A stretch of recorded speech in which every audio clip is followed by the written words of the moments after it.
It's impossible to capture someone's life in a few minutes, but a funeral is a chance for us to remember, reflect, and honour someone. You all have your own special memories of Rita. For me, she's not Rita, she's Nana, my grandmother. So I'm going to share 3 stories about her and then 3 things that I learnt from her. As I relate these things, I feel it will allow you to find your own memories and experiences so you can pray for her and remember her in your own way. My first story is about good food. Visiting Nana was all about being treated well. She also took care of us during summer holidays while Dad and Mum were at work.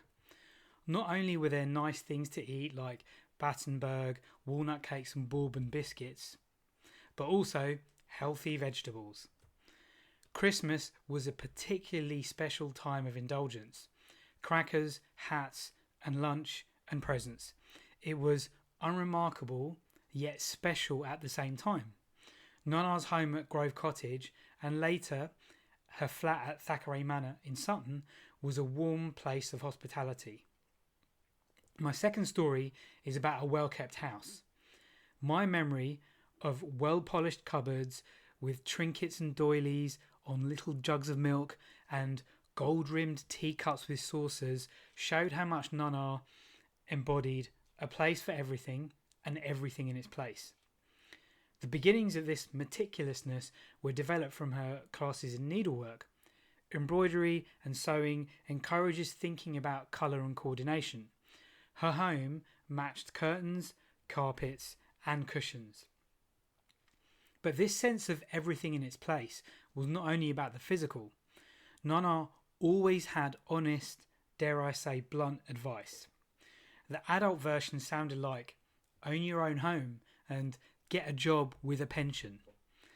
She showed us how to make a plan and then have faith. My last story is about a thriving garden. As a girl, Nana had an early interest in gardening.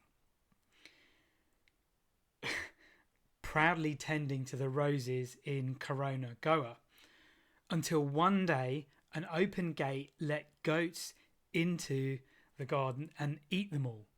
There's a saying in Goa, once a goat has eaten a part of a plant, it will never grow back. This didn't stop Nana. As children, Lindsay and I were fascinated at seeing strawberries growing in a pot in her back garden. She created a colourful front garden of roses for everyone. I think of Nana's gardening talents as a metaphor for her life. Moving countries and cultures once is challenging enough for anyone. Doing it twice calls someone to find the best of qualities such as faith, hope and charity. Difficult times help us find our resilience.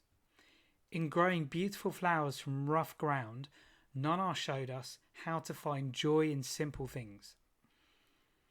I hope these 3 stories have enhanced your memories of Nana, Rita, so you can remember her in your own way.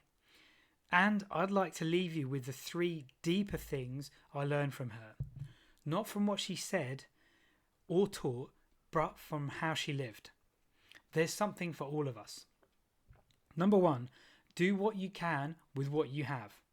Because life is hard, but life is also good. 2, make a plan, then have faith. Because life is hard, but life is also good. And 3, laugh and find joy in simple things because life is hard, but life is also good. What more do we want than good food, a well-kept house, and a thriving garden? Thank you for everything, Nana, Mum, Auntie, Rita.